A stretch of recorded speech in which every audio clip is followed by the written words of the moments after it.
es la mañana en el continente americano. Cuando atardece en Europa y cae la noche en Asia. Así despierta el continente americano y transcurre el día y la noche en el resto del mundo. La mañana. Un buen día tengan todos, bienvenidos a este su espacio informativo en el canal de las Américas, La Mañana de NTN 24, en este 9 de octubre del 2019, Ruth del Salto, como cada mañana con el acontecer internacional. Vamos a empezar inmediatamente en Ecuador. Venga a nosotros tu reino, hágase tu voluntad en la tierra como en el cielo. Danos hoy nuestro pan de cada día, perdona nuestras ofensas, como también nosotros perdonamos a los que nos ofenden. No nos dejes caer en tentación, y líbranos del mal. Amén. Un aplauso para ustedes, hermanos. ¡Vamos! Esta es una imagen muy diciente, lo que sucede en Ecuador. Policías rezando unidos en el entorno del Palacio de Carondelet, horas después a hacerle frente a las protestas que se viven en el Ecuador. Ecuador cumple su 6º día de protestas, una gran movilización indígena sume al país en este clima de tensión política y social. Lenín Moreno sigue en Guayaquil, la capital económica del país, ha asegurado que no va a dimitir bajo ninguna circunstancia. El presidente ecuatoriano ha estimado que ya hay cerca de 700 detenidos relacionados con actos delincuenciales. Ha insistido en que el traslado del gobierno fuera de Quito tiene como principal motivo poder ejercer sus funciones con mayor facilidad. El presidente ha decretado a última hora de este martes de ayer un toque de queda nocturno, parcial también en todo el país, horas después de que manifestantes irrumpieran en el Parlamento. La orden de Moreno va a regir durante 30 días, cuando sigue vigente este estado de excepción decretado el día jueves pasado, para contrarrestar un poco la revuelta ciudadana que ha ocasionado el llamado paquetazo económico, un paquete de medidas de ajustes que incluyen la retirada de los subsidios a los combustibles y su consiguiente aumento. Vamos ahora con la imagen de lo que ha hecho Lenín Moreno en las últimas horas. Hay tranquilidad gracias a su sacrificio. Eso les ha dicho el presidente Moreno. Ha ido en horas de la noche, por favor, si me ponen la imagen del presidente en Guayaquil, Lenín Moreno, se ha trasladado en horas de la noche al puente de la Unidad Nacional, ha saludado a miembros de las Fuerzas Armadas en el Ecuador, les ha agradecido su respaldo.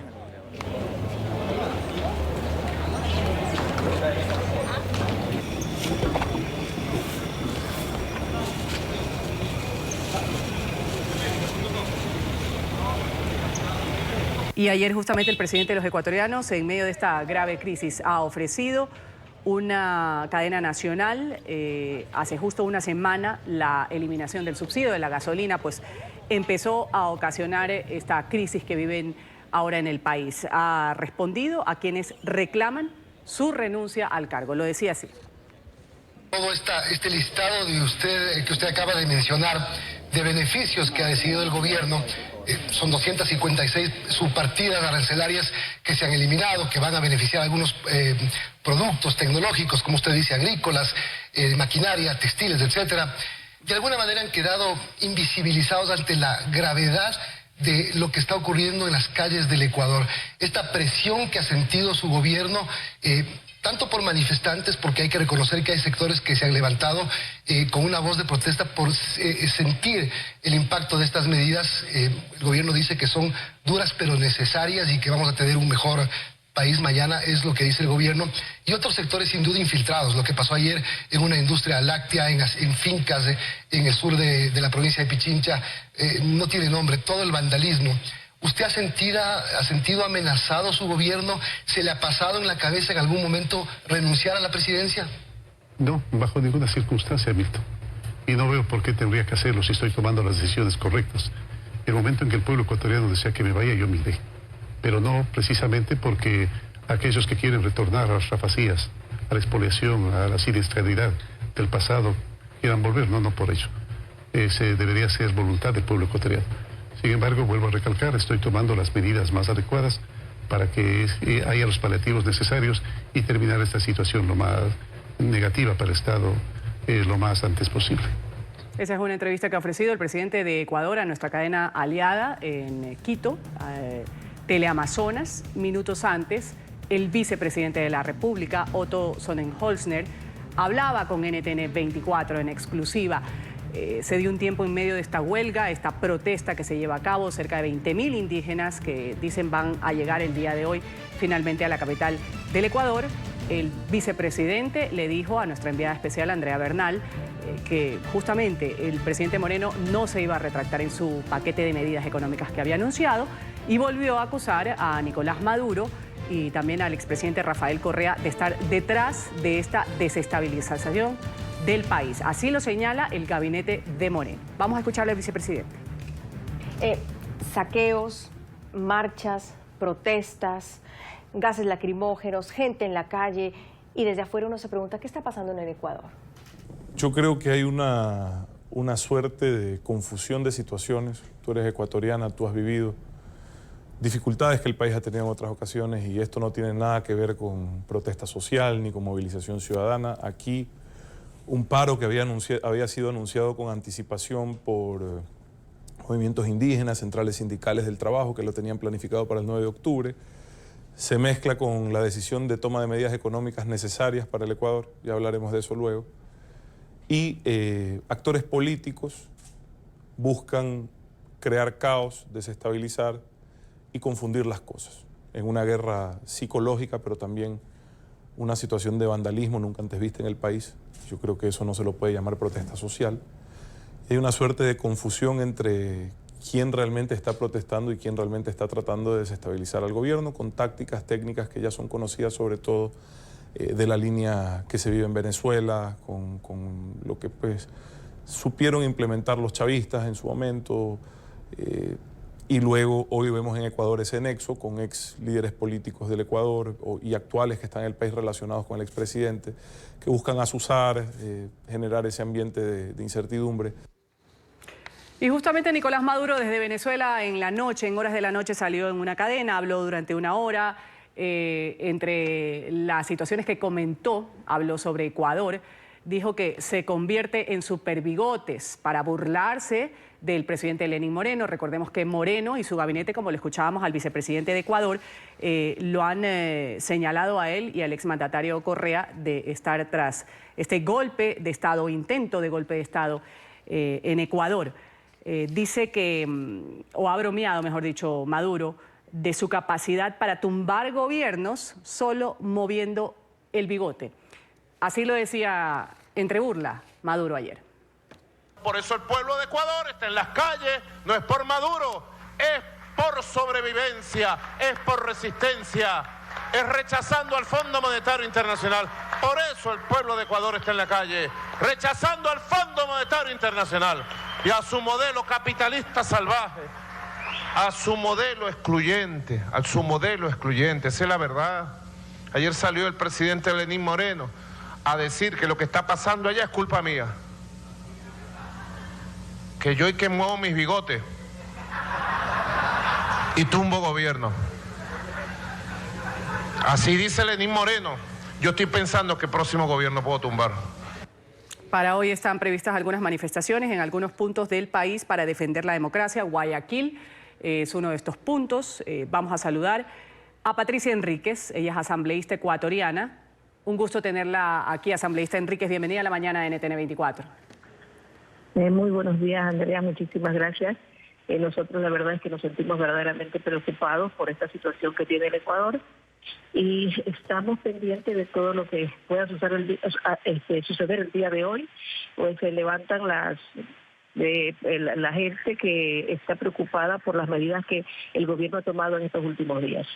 Asambleísta Enríquez, ¿qué se puede hacer o qué debería hacerse ahora por parte del gobierno de Lenín Moreno? Ha llamado ya al diálogo a los indígenas, dicen que ellos van a avanzar, pase lo que pase. Sin embargo, pues no se da, o lejos de darse esta conversación con los sectores que están protestando por este paquete de medidas que ha presentado el presidente Moreno, lo que hacen es seguir saliendo, y ahora lo que se han registrado en las últimas horas son actos vandálicos, han quemado tanquetas, han agredido a policías, hay 50 policías heridos. ¿Qué es lo que se debe hacer para lograr que haya esa tranquilidad, por lo menos hablando en particular de la capital de Ecuador, Quito, que es donde más está la situación ardiendo hasta ahora? Bueno, el presidente ha llamado al diálogo a los indígenas, especialmente a aquellos que están en la ciudad de Quito, a sus dirigentes, para un diálogo. Ellos han dicho que nunca los han tomado en cuenta, que han preferido a los empresarios, y que mientras el presidente ya tenía un convenio, dicen entre comillas, con los empresarios, a ellos se retiraron de cualquier diálogo. Asambleísta, y esto es cierto, los indígenas dicen que nunca se los ha tomado en cuenta. ¿Es cierto o no es cierto? No, eso no es cierto, porque sí se los llamó, ellos fueron los que se retiraron de las conversaciones. ¿De conversaciones para qué? ¿Para consultarles si era prudente y pertinente quitar el subsidio a los combustibles? ¿Cómo se hacen estas conversaciones? A ver, el presidente llamó al diálogo a todo el país. Y a las diferentes instituciones, organismos, empresarios, a todo el pueblo en general, hicieron mesas de trabajo para el diálogo con los diferentes ministerios para mirar la situación del país. Acuérdense que el país quedó en una situación terrible después de 10 años del correísmo, a pesar de que el presidente Correa y todos los correístas dicen que fueron la década ganada. En ningún momento fue la década ganada. En todo caso fue la década perdida, porque perdimos muchísimas cosas y el país quedó en una situación económicamente terrible. Se ha tenido que hacer muchas cuestiones económicas, acciones para poder sacar el país adelante, y ha sido muy complicado. Los créditos que está exigiendo el Fondo Monetario Internacional nos está entregando recursos, pero esos recursos también tienen que ser manejados con unas situaciones que ellos solicitan y que todos conocemos, y por eso es que se oponen a ese tipo de negociaciones con el Fondo Monetario Internacional. Ellos se sienten los más perjudicados, y es verdad, el pueblo siente el golpe de las medidas de la liberación del subsidio del diésel. Eso es una situación que nos afecta a todos, pero que el gobierno tiene que tomar las medidas necesarias para poder paliar un poco este golpe, porque la ama de casa, porque la gente de a pie, como llamamos aquí, sienten que no van a tener los recursos suficientes, porque la mayor parte de su sueldo que... Sí, dígame. Asambleísta, ayer lo comentábamos y se lo preguntaba al presidente de la Asamblea Ecuatoriana. Se dicen que cuando en Ecuador salen los indígenas, los presidentes tiemblan, a punto de caerse. ¿Qué tan posible es esta teoría, sabiendo que hay un llamamiento a 20.000 personas indígenas que quieren llegar desde distintos puntos del Ecuador a la capital? Ya se los ha visto en acción, dicen no sabemos si son indígenas o son otros grupos sociales, pero están apoyando este llamado que han hecho los grupos indígenas. ¿Cuándo salen los indígenas a las calles, se caen los presidentes? En muchas ocasiones hemos tenido muchos problemas en la democracia cuando han salido los indígenas. Esperamos que en esta ocasión no ocurra, porque nosotros necesitamos tener estabilización democrática en el país. El país no puede ir de tubo en tubo. Si el presidente Moreno, que no es de nuestra línea, cae el país en general. Ante el mundo entero nuestra situación es terrible. Estamos perdiendo recursos, la gente no puede trabajar, las exportaciones han bajado, el turismo no viene. Mire, países como Estados Unidos, Canadá, Inglaterra, a la Cámara de Turismo le está enviando un aviso horroroso, diciéndole a su gente que no venga al Ecuador porque es un país inestable, un país que no les da seguridad. Entonces todas estas cosas nos afectan y nosotros no podemos permitir, y yo creo que hay que llegar a un acuerdo con los indígenas para evitar todo este tipo de problemas que nos afectan en general a todo el mundo aquí en el Ecuador, tanto a ellos como a los empresarios, como a todo el sector ecuatoriano. Usted que es ecuatoriana, usted sabe los problemas que tenemos, lo conoce a través de toda la información que a usted le llega, y nosotros tenemos que evitar eso. Por eso el día de hoy en Guayaquil sale una marcha pacífica a pedir que se pare toda esta situación de vandalismo, de paralización económica. ¿Cómo evitar, asambleísta, cómo evitar con toda esa manifestación que ha sido convocada por la alcaldesa de la ciudad de Guayaquil, un 9 de octubre, justamente, como usted dice, yo soy ecuatoriana, soy guayaquileña, 9 de octubre, día en la que los guayaquileños celebramos las fiestas de independencia, ahora hemos sido convocados o han sido convocados los que viven en la ciudad de Guayaquil a participar, si es que lo gustan hacer, de una marcha hacia el centro de la ciudad. ¿Cómo evitar que haya desmanes? Porque bien lo decía la alcaldesa, esto es para defender la democracia. Y ponía un ejemplo que puede sonar quizás un poquito alentador. Decía, cuando entran a la casa de uno sale a defender y a sacar al ladrón o a quien viene a atacarnos. ¿Cómo evitar de que no haya una fuerza de choque en estas manifestaciones? Bueno, en este punto siempre ha habido una acción de la policía y del ejército para defender las diferentes convocatorias que ha habido. Acuérdense que en años anteriores hemos tenido una convocatoria del exalcalde Jaime Nebot, donde han asistido cientos de miles de personas, y por otro lado el gobierno también hacía sus marchas y sus convocatorias, y había una diferenciación de una marcha y de la otra a través del apoyo de la policía y del ejército. Espero que el gobierno vaya a hacer lo mismo en esta ocasión, y de esa manera evitamos algún problema de peligro para las personas que salen. La gente que sale en Guayaquil generalmente son mujeres, son jóvenes, son personas mayores, salen con las banderas blancas, con los pañuelos blancos, y esperamos que salga así. Mire que en Quito también salieron ayer. Vamos a agradecerle. Asambleísta gracias, Patricia Hernández, gracias por estar con nosotros aquí estos minutos en NTN 24 para todos nuestros seguidores de las Américas. Gracias, un buen día. Buen día. Bueno, vamos ahora inmediatamente a dar paso a enlazarnos con el país del superbigotes. Así se autocalificó Nicolás Maduro para burlarse un poco. Ha dicho a Moreno, no te dejes llevar por esas imposiciones salvajes del Fondo Monetario Internacional. Esto con respecto pues, a las acusaciones que previamente ha hecho el gobierno de Moreno a Nicolás Maduro, al expresidente de Ecuador, Rafael Correa, quien, pues dicho sea de paso, dice Moreno, estuvo días anteriores en Venezuela, reunido con Nicolás Maduro para orquestar lo que se está viviendo en el Ecuador. Otras reacciones enseguida con Oliver Fernández desde Caracas. Oliver, adelante, un buen día para ti.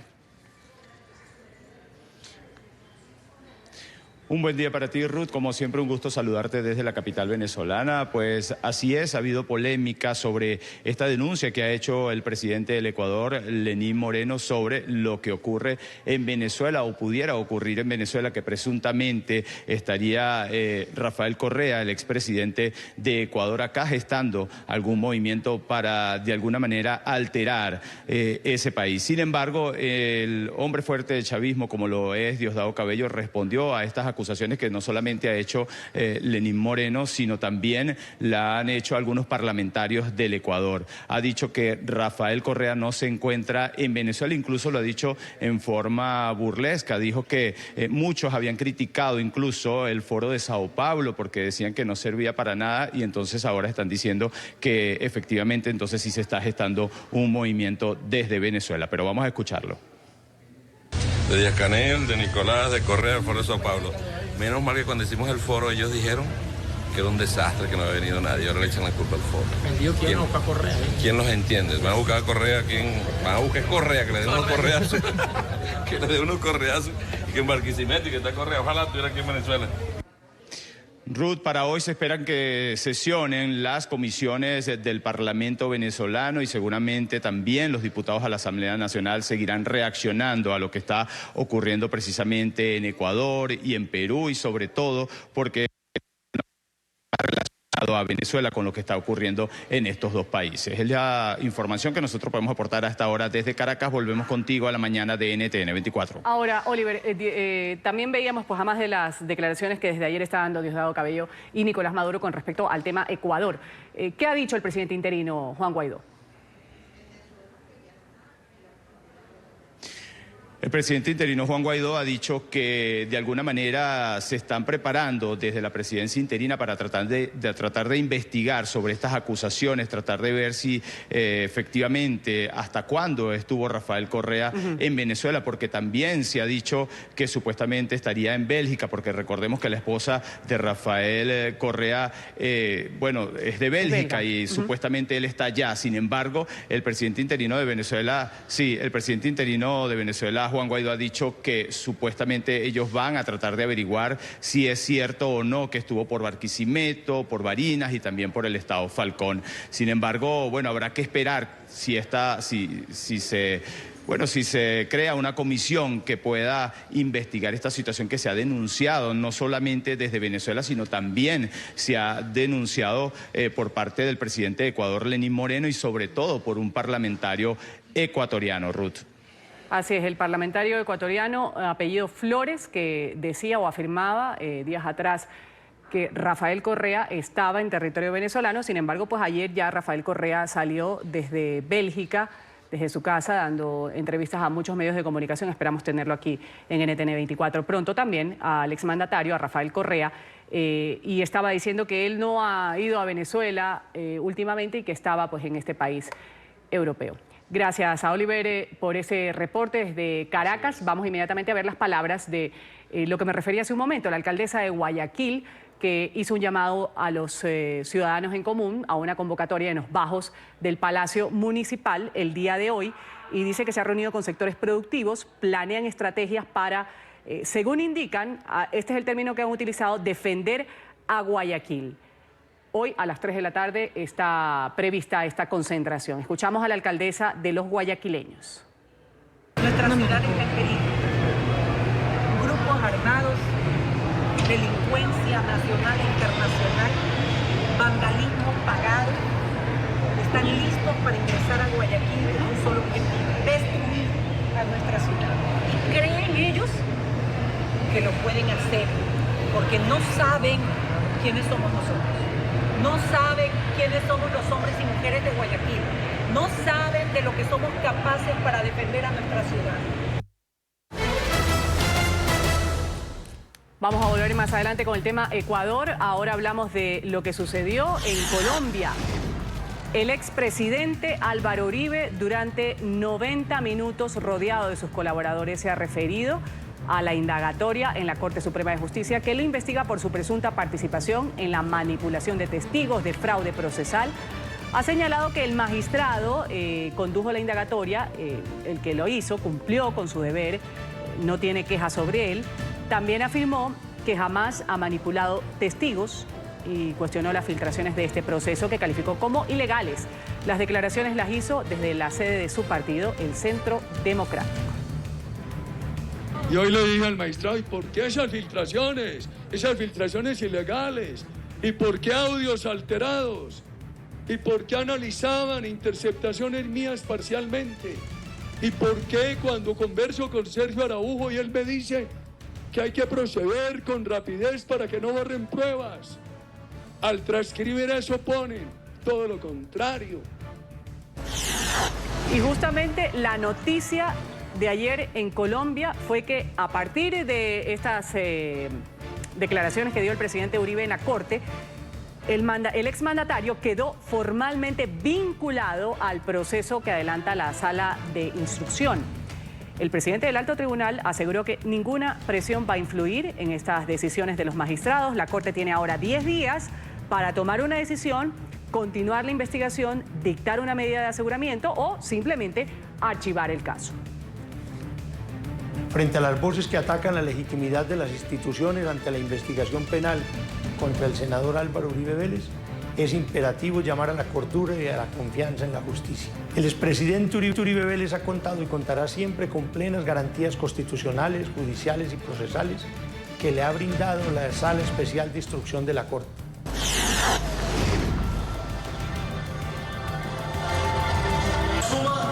Y mientras se desarrollaba la agitada agenda judicial en los alrededores del Palacio de Justicia en Bogotá, esto era lo que se veía, se dieron citas simpatizantes, detractores también del expresidente Uribe. Ahí por momentos chocaron de manera verbal, sin que se presentaran alteraciones en el orden público. En el Parque Nacional, a unos 3 kilómetros más o menos de este lugar, de la indagatoria, un grupo de uribistas se dio cita y expresó su apoyo al exmandatario. Antes de iniciar la diligencia, otro grupo había asistido a una misa, también en respaldo a Uribe. Citamos otros temas. En Estados Unidos, la Casa Blanca ha anunciado que no va a cooperar con la investigación de un juicio político contra el presidente Donald Trump. A través de una carta dirigida a los líderes demócratas en la Cámara de Representantes, el gobierno ha asegurado que el proceso del impeachment es inconstitucional. En esta misiva también el Ejecutivo argumenta que los derechos del debido proceso del mandatario republicano se han eludido. No se ha realizado una votación en la Cámara Baja que avale, según dicen, el inicio de esta investigación. Entre tanto, la líder demócrata Nancy Pelosi ha respondido a la carta asegurando que Trump va a tener que rendir cuentas sí o sí, que nadie está por encima de la ley. El presidente Trump y su administración rechazan sus esfuerzos infundados e inconstitucionales para revocar el proceso democrático. Quizás la mejor evidencia de que no hubo irregularidades en la llamada es el hecho de que después de que se publicó el registro real de la misma, el presidente Schiff eligió inventar una versión falsa de la llamada y leer su transcripción inventada. Emergencia en Australia por incendios forestales. 65 focos en el oriente del país se han registrado. Las altas temperaturas, baja humedad, fuertes vientos están dificultando el trabajo de los equipos de emergencia. 30 viviendas han sido arrasadas por las llamas. Y 2 personas han perdido la vida en un tiroteo en Halle, en el oriente de Alemania. La policía ha informado que detuvo ya a un sospechoso vinculado con este ataque. Sin embargo, pues las autoridades permanecen en alerta, no descartan la implicación de un segundo hombre. Según ha informado un diario local, el tiroteo ocurrió en las cercanías de una sinagoga. Además, el atacante había lanzado una granada en el cementerio judío de la ciudad. Esta agresión justamente ocurre durante la celebración del Yom Kippur. Esta es la festividad más sagrada que tienen los judíos.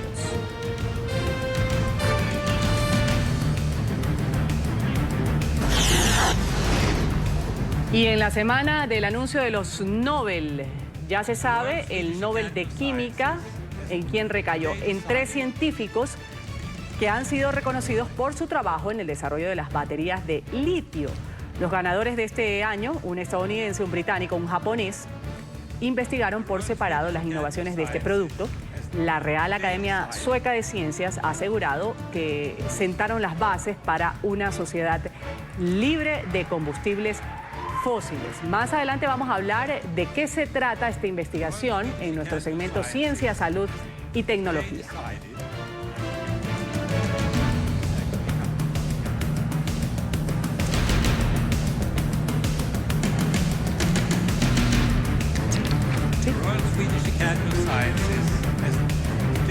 Y tenemos declaraciones del astrofísico suizo Michael Mayer, uno de los 3 ganadores del Premio Nobel de Física, que fue anunciado el día de ayer. Él se ha declarado bastante sorprendido. Su trabajo permitió descubrir el primer planeta fuera de nuestro sistema solar. Estas han sido sus primeras declaraciones. Sí, es una gran sorpresa porque es muy grande. El impacto del premio Nobel es muy grande en la comunidad de científicos y también en el público en general. Estoy muy impresionado por esto. Y no solo para mí, sino también para todas las personas que han contribuido a este tipo de descubrimientos. Porque ya sabes, para detectar este exoplaneta necesitas instrumentación. Y no lo haces solo. Hay muchos colegas, técnicos, ingenieros, ópticos, informáticos que han estado trabajando con nosotros.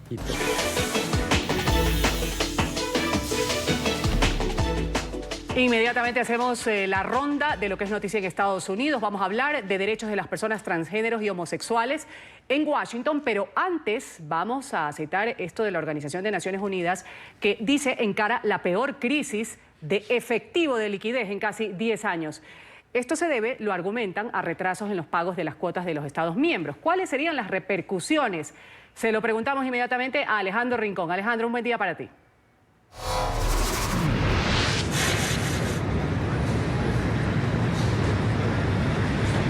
Hola Ruth, feliz miércoles para ti y para todas las personas que nos acompañan esta mañana. La Organización de Naciones Unidas enfrenta ahora mismo la peor crisis de liquidez en la última década. El secretario general Antonio Guterres confirmó en las últimas horas que al próximo noviembre, o más bien a fin del presente mes de octubre, será necesario tomar medidas urgentes. De lo contrario, esta organización entraría en una fase de impago, no solo de sus proveedores, sino también de su personal, no solo aquí en la ciudad de Nueva York, donde está su Secretaría General, sino también a nivel internacional. En esencia, este problema de liquidez se ha visto fortalecido en los últimos 3 años, desde cuando la administración Trump asumió el liderazgo de los Estados Unidos, el país que mayor cantidad de recursos aporta a Naciones Unidas, pero que ha visto recortado este ingreso sustantivamente. A tal punto ha llegado ya que pues se generó esta crisis de liquidez en Naciones Unidas. Sin embargo, este no es un problema exclusivo de los Estados Unidos. Actualmente hay un total de 64 países de los 193 que integran el organismo internacional que todavía no han aportado esta cuota. En las últimas horas, el jefe de Naciones Unidas, el secretario general Antonio Guterres, explicó en los siguientes términos el reto fiscal que enfrenta ahora el organismo internacional y sobre todo qué significa esto para Naciones Unidas. En el actual tiempo es importante la implementación de un presupuesto que tenga la responsabilidad también de mantener este efectivo. En el año 2019, muchos han sido instruidos para simplemente llevar a cabo lo necesario y no realizar gastos que no corresponden. Es por eso que es necesario dirigirse a los esfuerzos enfocados en los resultados. La Jefatura de Naciones Unidas desde el pasado mes de enero ha tomado ya unas serias medidas de austeridad y de reestructuración financiera. Sin embargo, lo que se ha hecho hasta el momento ya no es suficiente. Es justo por esta razón que las próximas semanas van a ser de evaluación muy dura en materia fiscal para el organismo internacional, sobre todo con el objetivo esencial de que sus misiones y sus mandatos alrededor del mundo no se vean afectados. En particular, esta crisis financiera también se ha visto favorecida por América Latina, países como por ejemplo Argentina, Brasil, Costa Rica, Ecuador, Guatemala, México, Perú y Honduras todavía no pagan estos recursos, y a la luz de esta circunstancia, pues el llamado de la jefatura del organismo internacional a los gobiernos, no solo de los países de América Latina, sino de todo el mundo, es que traten de aportar en la mayor medida posible las cuotas que deben, de forma tal que no se afecte la labor de Naciones Unidas. Es todo lo que tenemos para ustedes por ahora. Ruth, continúen ustedes con más en la mañana. Gracias, Alejandro, por darnos ese reporte, y también pues ya lo veíamos al secretario de Naciones Unidas que dice vamos a tomar medidas excepcionales ante esta crisis financiera que vive Naciones Unidas. Gracias por tu reporte. Vamos ahora sí a dar paso a Emiliana Molina a hablar de estos nuevos jueces de la Corte Suprema de Estados Unidos que han comenzado ya a analizar un poco estos argumentos de 2 casos relacionados con los derechos de las personas transgéneros y homosexuales. Los magistrados, Emiliana, van a decidir si las leyes federales de derechos civiles de Estados Unidos protegen o no esto de la discriminación laboral a esta comunidad en particular. ¿Qué se ha dicho sobre el caso en las últimas horas, Emiliana? Hola, ¿qué tal? Muy buenos días. Así es, pues también es la primera vez en la historia del Tribunal Supremo en Estados Unidos que escuchan un caso basado en discriminación en contra de personas transgénero. Y es que bajo las leyes federales en la Unión Americana, estas protegen de la discriminación, pero simplemente protegen de que uno no puede ser despedido de un trabajo si es hombre o mujer. Entonces las personas transgénero quedan completamente desprotegidas, al igual que las personas de la comunidad LGBTI. Por otro lado, este caso ha llegado al alto tribunal precisamente por uno en particular que ha llamado la atención a nivel nacional e internacional. Se trata del caso de Amy Stephens. Ella dirigía una funeraria y en 2013 decidió salir del closet como mujer transgénero. A las 2 semanas ella dice que su funeraria la despidió y la excusa de esta funeraria era que ella optó por vestirse como mujer y que por ende esto estaba violando los códigos de vestimenta de la empresa.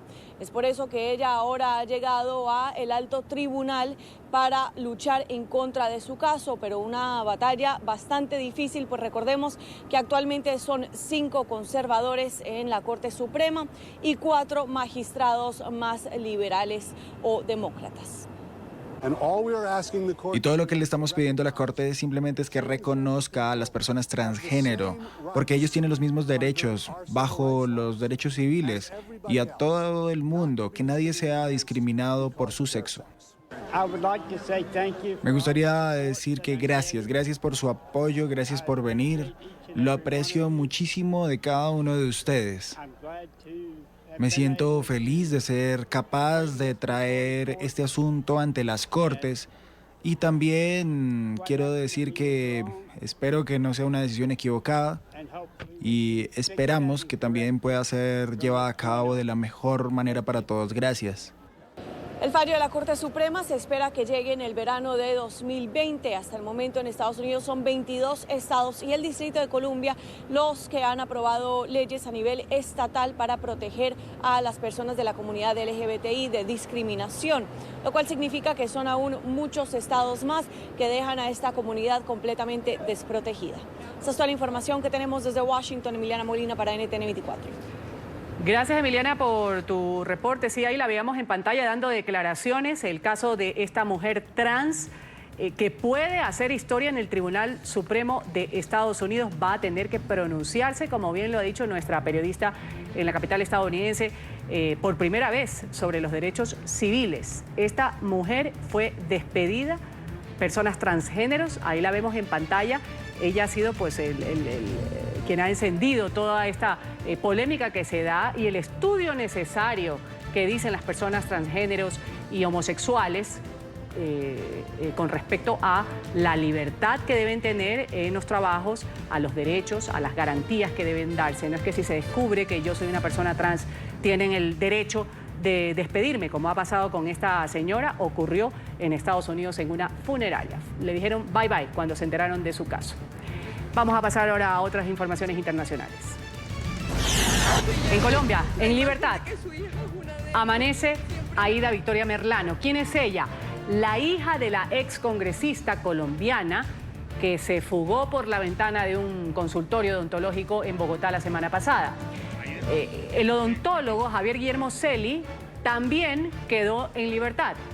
Una jueza de control de garantías consideró que la Fiscalía no logró sustentar la solicitud de medida de aseguramiento y tampoco demostrar que eran un peligro para la sociedad. Los dos van a seguir vinculados al proceso por esta fuga de la excongresista Aida Merlano, que fue condenada por delitos electorales y quien al día de hoy permanece prófuga de la justicia. Hablamos de una nueva emergencia ambiental que se registra en Brasil. Gigantescas manchas de petróleo han contaminado más de 130 playas a lo largo de 2.000 kilómetros al noreste de Brasil. Científicos están indicando que es un desastre sin precedentes. Las enormes cantidades de crudo han aparecido a principios de septiembre. Ahí vemos, es visiblemente impactante. Desconocen las autoridades el origen de esta sustancia. Ya los medios locales han informado que el crudo puede provenir de Venezuela. El presidente Jair Bolsonaro ha dicho que se trata de un acto criminal. Tenemos no radar un país. Tenemos en el radar a un país que puede ser el origen del petróleo y continuamos trabajando de la mejor manera posible, no solo en satisfacción de la sociedad, sino también por la cuestión ambiental. La ciudad de Montgomery, conocida en su momento como la cuna de la Confederación y el lugar del nacimiento del movimiento de derechos civiles, ha elegido a su primer alcalde afroamericano en 200 años de su historia. Con un 67% de los votos, el juez Stephen Reed, de 45 años de edad, se impuso sobre su rival, el empresario David Good. El jurista era conocido por ser uno de los primeros en otorgar licencias de matrimonios a parejas homosexuales en el estado de Alabama. Hacer historia y ganar es una cosa, pero creo que la forma en que ganamos y la recopilación que hicimos es algo muy especial. Y al final del día sabemos que no se trata solo de las elecciones. Sé que no se trata solo de mí. Sé que se trata de la gente que cree en nuestras ideas. Y sé que se trata de lo que haremos en el futuro. Ese va a ser el verdadero legado.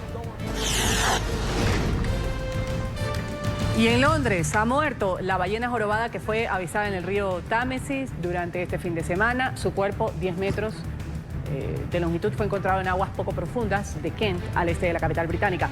La ballena fue remolcada hasta la instalación de la autoridad del puerto, donde le van a practicar una autopsia. Este es el segundo avistamiento de ballenas en Londres, luego de que en el 2018 una beluga pasara 3 meses en el Támesis, en el río que atraviesa la ciudad, y desemboca en el Mar del Norte. Hablábamos hace un rato de la semana de la entrega de los premios Nobel. La gran novedad de este año es que en vez de 6 galardones se van a entregar 7. Se van a otorgar 2 en la categoría de literatura, justamente mañana, luego de que, recordemos, se suspendiera la edición del 2018. Hubo una grave crisis, un escándalo de abuso sexual que sacudió la academia luego de que 18 mujeres pues, acusaran de violación a Jean-Claude Arnault, esposo de Katarina Fronstenson, nombrada miembro de la institución del Nobel. Bueno, por primera vez en 70 años se tomó la decisión el año pasado de no entregar este premio Nobel de Literatura, pero ahora, en este año, pues las cosas cambian. Vamos a saludar a Santiago Espinosa, escritor, profesor de literatura. Conoce mucho de la materia de los Nobel. Gracias por estar con nosotros, profesor Espinosa, aquí en la mañana de NTN 24. Muy buenos días, Ruth, y un saludo a la teleaudiencia. Gracias por la invitación. ¿Y qué significa? Que nuevamente, pues, literatura tenga su Nobel. El año pasado se vio envuelto, y con mucha pena y mucho dolor, además, para quienes son adeptos a las letras y a la literatura, el hecho de que no haya habido este Nobel destinado a alguien. Sí, efectivamente, yo creo que este año la Academia Sueca Nobel pues se juegan su prestigio, ¿no? Esta es la tercera ocasión en que el premio Nobel, la primera de ellas fue porque se decretó desierto en el año 35, después fue la Segunda Guerra Mundial y pues no los premios debido pues a la situación que está viviendo Europa, pero en este caso hay una situación nueva y es que el premio no se entrega por un escándalo interno, por un escándalo sexual, incluso pues hay una persona presa en este asunto. Pero yo también sumaría algo que me parece que es importante, y es que los últimos 3 premios, o por lo menos el de Bob Dylan de hace 2 años, también estuvo acompañado de cierta polémica. Sí. Luego yo siento que esta es una oportunidad también como para que el premio de prestigio que siempre ha tenido. Justamente sobre eso, señor Espinosa, Santiago, decían pues que en este 2009 el Nobel de Literatura va a otorgar 2 premios para recuperar un poco este prestigio. ¿Cómo se logra eso después de todo lo que se ha suscitado en los últimos años con este Nobel en particular? Sí, yo creo que una de las gracias del premio Nobel es que siempre escritores de mucho reconocimiento o incluso escritores que no fueran conocidos pero que fueran una apuesta interesante para los tiempos que vivimos, ¿no? Yo creo, parece apuntar, aunque por supuesto cualquiera que haga predicciones del Nobel termina un poco pifiado, porque la gracia de este premio también es que es difícil de predecir, que es un criterio muy único y selecto. Todo parece apuntar a que 2 de ellas o una de ellas pues va a ser una mujer, y en parte sería un mensaje del premio y de la academia ante los escándalos sexuales, claro, y ante lo que vive el mundo con el Me Too. Con eso coinciden justamente muchos de los expertos, de los analistas en las apuestas. Suenan la escritora francesa de la isla de Guadalupe, Marisé Conde, el autor keniano, también Ngugi wa Thiong'o, y la poetisa canadiense Anne Carson. La Academia Sueca, Santiago, tuvo que pasar este premio el año pasado precisamente por este escándalo sexual en plena era del Me Too. Y mañana pues va a retomar esto. ¿Cuánto afectó esto a lo que tiene que ver con el mundo del periodismo, la escritura, la literatura? Pues muchísimo, ¿no? Porque imagínese usted, ¿no? Si el premio la última vez que se suspendió fue por la Segunda Guerra Mundial, esta vez se suspende por una escena, digamos, de acoso, por reiterados acosos sexuales y por una filtración de las informaciones, ¿no? Pero yo quisiera sobre todo advertir algo sobre lo que usted ha dicho, y es que normalmente siempre figuran unos favoritos, unos nominados, pero el premio siempre ha sido muy inteligente en evadir ese tipo de sugerencias, ¿no? Es verdad que este premio es muy importante en buena medida por el dinero que entrega, pero nunca ha sido el factor de las ventas o el factor del reconocimiento mediático de los escritores un criterio. Muchas veces hemos conocido autores precisamente porque les entregan el premio Nobel, ¿no? Por supuesto usted ha mencionado, digamos, Anne Carson, por supuesto está Margaret Atwood, la novelista canadiense, y hay otra serie de nominados. Si me lo pregunta a mí, mi favorita para ganar el premio Nobel sería Ana Blandiana, la poeta y novelista rumana, pero pues es simplemente un deseo, ¿no? Quién sabe, digamos, que determine la academia para este año y a quién le dé estos 2 premios en un acto, como usted bien dicho, inédito, ¿no? Lo importante es que se retoma este premio, importante para la literatura. Vamos a ver qué sucede mañana, Santiago. Vamos a estar comentando también aquí en la mañana de NTN 24 si le atinó o no, si sus deseos se cumplieron o definitivamente, como lo dicen, ¿no?, lo que lanzan a veces los medios de comunicación o los analistas o los expertos en literatura. Santiago Espinosa, escritor y profesor de literatura en la mañana de NTN 24, hablándonos sobre el Nobel de Literatura que mañana se conoce el nombre de sobre quién recae. En este año, ya lo decíamos, el Nobel de Literatura va a otorgar 2 premios para recuperar el prestigio luego de que el año pasado pues estaban en tremendo escándalo. Gracias, Santiago. Un buen día. Gracias a usted, Ruth, y a la teleaudiencia. Corte comercial aquí en la mañana. Volvemos enseguida.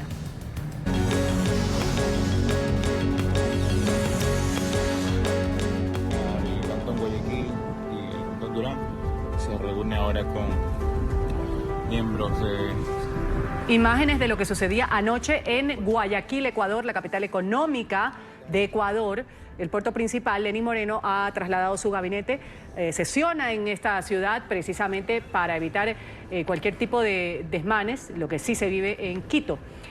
Hay tranquilidad gracias a su sacrificio. Moreno en horas de la noche visitó el Puente de la Unidad Nacional, ha saludado a los miembros de las Fuerzas Armadas en Ecuador y les ha agradecido personalmente el respaldo. Hay un toque de queda que tiene que ver con movilidad en la noche, particularmente decretado el día de ayer por el presidente Moreno, además pues de este estado de excepción que viven los ecuatorianos desde el jueves pasado.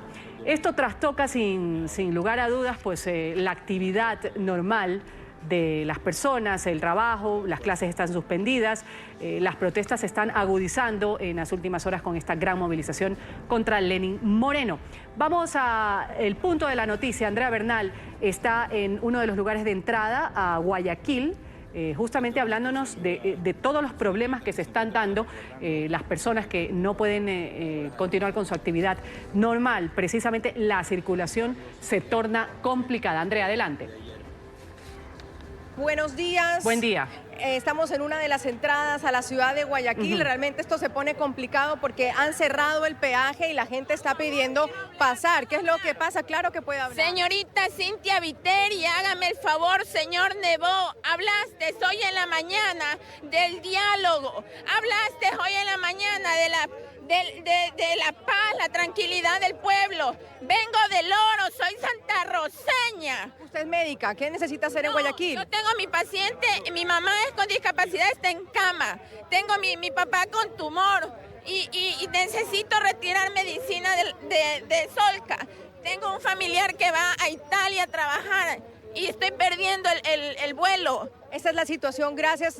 Es un ejemplo, una persona que necesita entrar a Guayaquil para una cita médica. También aquí hay personas que trabajan como comerciantes que están pidiendo pasar. ¿Qué es lo que ha pasado? Que a esta zona, en este momento en Guayaquil, han cerrado ya el puente de la Unidad Nacional que comunica a Durán a Guayaquil y este otro pedazo que también en el peaje han cerrado porque los militares están más adelante, ha dicho las autoridades, para preservar la seguridad.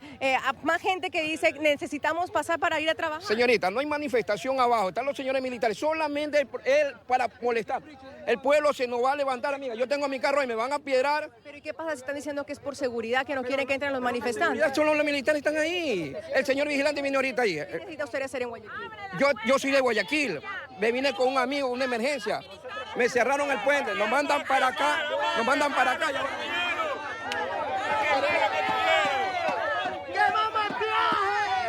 Se pone tensa la situación porque es uno de los puntos que se supone tienen que permitir entrar hasta Guayaquil. Dice la gente, yo no tengo problema, no quiero problema, necesitamos entrar a Guayaquil. Claro. Pero la decisión del gobierno local ha sido cerramos las 2 entradas de Guayaquil para preservar la seguridad de la ciudad. Es la información que tenemos a esta hora desde uno de los puentes de entrada o de uno de los peajes más bien de entrada a la ciudad de Guayaquil. Andrea, gracias por tu reporte. 9:24 en Guayaquil. Para el día de hoy a las 3 de la tarde está prevista una concentración decretada por la alcaldesa de la ciudad. Y sí, lo que dice Andrea lo transmite de lo que ha dicho el gobierno en las últimas horas. Estamos en un estado de excepción decretado desde el jueves pasado, un toque de queda nocturno, pero que también pues restringe o le da la potestad a la policía de bloquear ciertos pasos y eso pues altera sin duda alguna la actividad normal de los ciudadanos. En este momento de crisis hay una tensión política y social en el Ecuador entero. Gracias, Andrea Bernal, por ese reporte.